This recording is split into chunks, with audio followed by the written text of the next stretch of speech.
Hey there, I'm Brooke Miller, registered dietitian, certified lactation counselor, and a mama who's helped hundreds of moms feel like themselves again after baby, boost their energy, mood, metabolism, and even their milk supply. Inside of the Postpartum Reset podcast, you'll learn how to take care of your health so that you can show up best for the ones you care about most. Each week, we'll tackle topics like nutrition, exercise, breastfeeding, mental health, and so much more. Plus, you'll get exclusive access to guest experts who will share different ways to make your pregnancy and postpartum experience so much easier. Whether you're approaching the postpartum period or you're right in the thick of it, you're in the right place. Let's dive into today's topic. Are you really addicted to sugar? We're going to be diving into that question and answering it in more detail today. So if you have ever felt like you are addicted to sugar, or once you start opening those cookies, you can't stop, or once you have a holiday and you're surrounded by all these sweets that you're just going to keep eating and eating and eating and never stop. So if you've ever felt like that, if you ever felt like you have no willpower around food or around sugar, you are in the right place. So when it comes to feeling addicted to sugar or having sugar cravings, the truth is there is some sort of root cause reason for why we're craving sugar. And when our body ingests sugar, we get a dopamine hit to our brain, and sugar gives us quick energy. So there is a very short-term payoff with our body and with our brain to get sugar. So that is true. There is a biological win for our body to get sugar in the short term.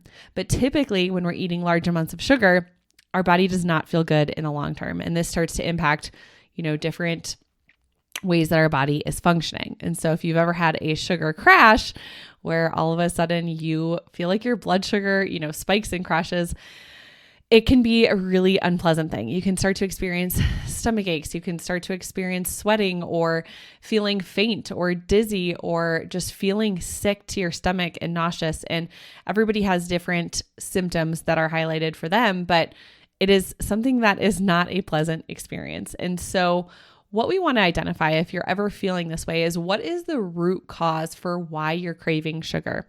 And there's a lot of root cause reasons, but some things we need to start asking ourselves is there a time of day that I am reaching for sugar? Is it just at night? Is it during the day? Is it all day?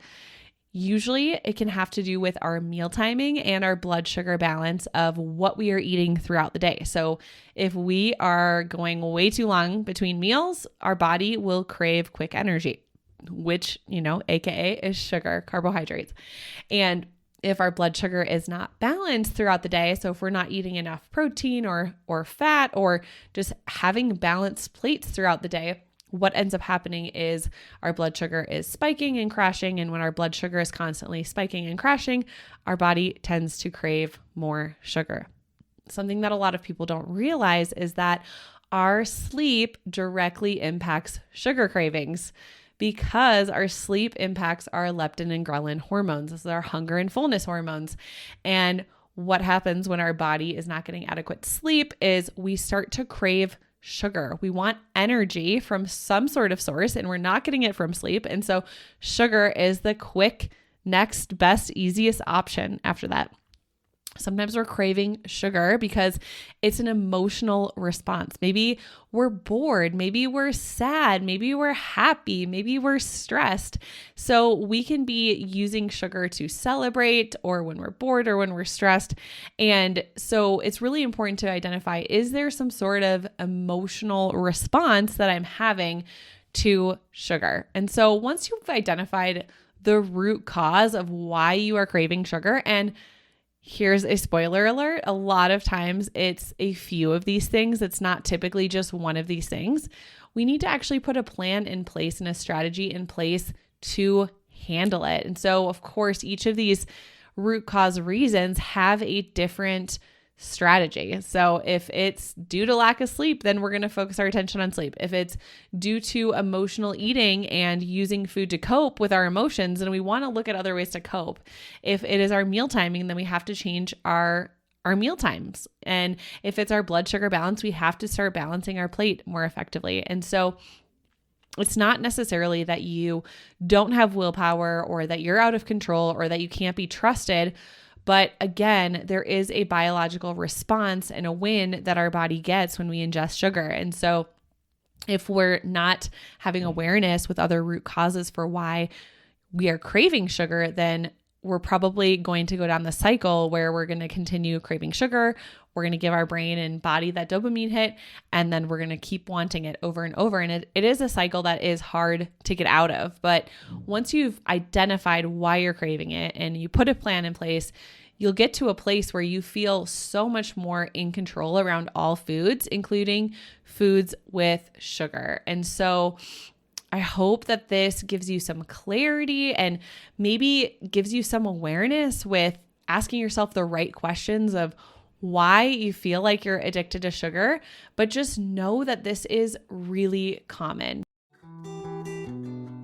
If you've been wanting to reach your healthiest weight and feel like yourself again postpartum without having to sacrifice your favorite foods or your milk supply, I've got a free workshop just for you.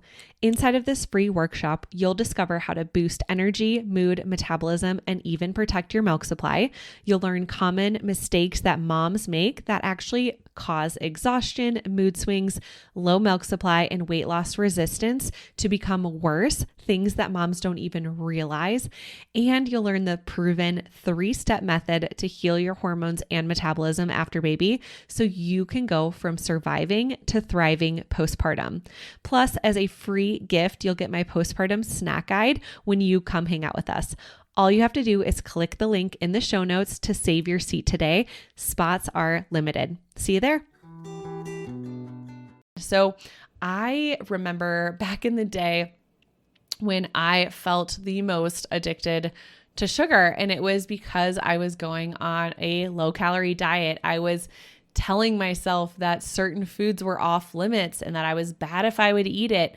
And then there would be guilt and shame associated with it. And then when I did allow myself permission to eat it, then I would feel super guilty. And then it would just lead me down this spiral. And that is something so common that happens to so many moms I work with. And the truth is, as moms, especially in this postpartum period, we are more likely to experience sugar cravings because usually, especially in the first few months that our baby's alive, we're not getting great sleep. And a lot of times we're going through different emotions when we are home with our newborn. Maybe we have a lot of feelings of happiness or sadness or feeling bored or feeling stressed. And so we are in this heightened state postpartum. And so craving sugar tends to be really, really common and something that a lot of moms struggle with.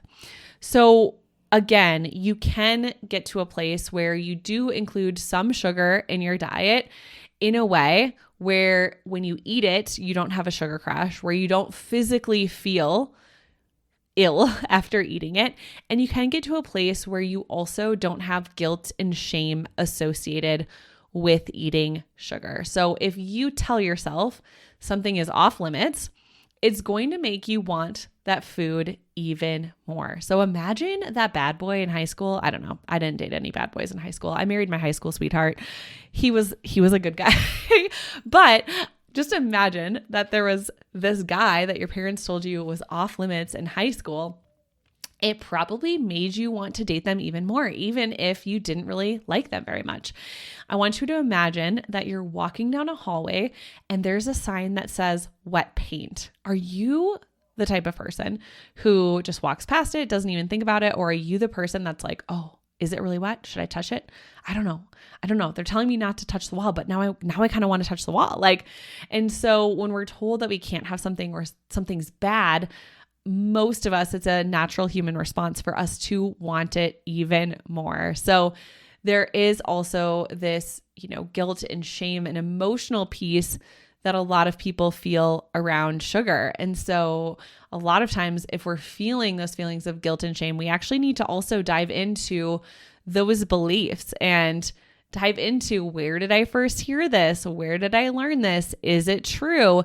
And sometimes some of this is true to an extent, but we've really made it so much bigger. Like I have worked with moms who've said like, if I let myself eat this one donut, this one day, this one time a year, I am going to gain 30 pounds overnight and everything's going to change. And so there are a lot of instances where we have to actually question our thoughts and beliefs and say, is that true? If I eat one donut one time a year, is it drastically going to change my body? Probably not, right? And so when it comes to sugar and guilt and shame with lots of foods, it is kind of, we have to get to this place where we have such good awareness with our thoughts and our beliefs, because our thoughts and our beliefs drive our behaviors. And so if we're feeling guilty, if we feel like something's off limits, that can actually drive our behaviors in the complete opposite way that we are hoping for. And again, there is a time and place where you can enjoy some sugar as part of a healthy, balanced diet. It doesn't have to be this all or nothing thing. And the truth is, if you are trying to live your life where you never eat anything with added sugar ever again for the rest of your life, you're going to hit a point where you fail. And that's just realistic. That's just a part of life. I don't know anybody who could go their entire life without having a piece of chocolate or without having, I don't know, anything with added sugar. And so again, do we want added sugar to be, a huge, huge, huge part of our diet? No. Do we want to just eat meals that are only added sugar and no other nutrients? No, because we're not going to feel our best. But again, you can get to a place where you can enjoy a piece of chocolate with your meal and move on with your day and still feel good and still reach all of your health and wellness goals that you want to reach. So this is why I created the Kick Your Cravings to the Curb course. And this is where we dive into all the root causes of why you're craving sugar and having different cravings. And for some people, it's more of a savory craving versus a sugary craving. And we dive into all of the root causes and different strategies for each and every one on exactly what to do. So that is something that moms inside of the postpartum reset have the option to grab as well. So I hope this was helpful for you. Again, reach out to me on Instagram at Nutrition for Mamas if you have any questions or if you have any additional topics that you want to hear about on the podcast. I'm always thinking of my Instagram audience and my podcast listeners and want to hear from you guys and hear exactly what you are struggling with and what you are needing the most support with. So I will see you in the next episode. Thank you so much for hanging out with me today and listening to the Postpartum Reset podcast. If you enjoyed this episode, it would mean the world to me if you could share this episode with a mom friend and leave me a written review. This helps the podcast reach and help even more moms. Come say hi and connect over at Instagram at Nutrition for Mamas.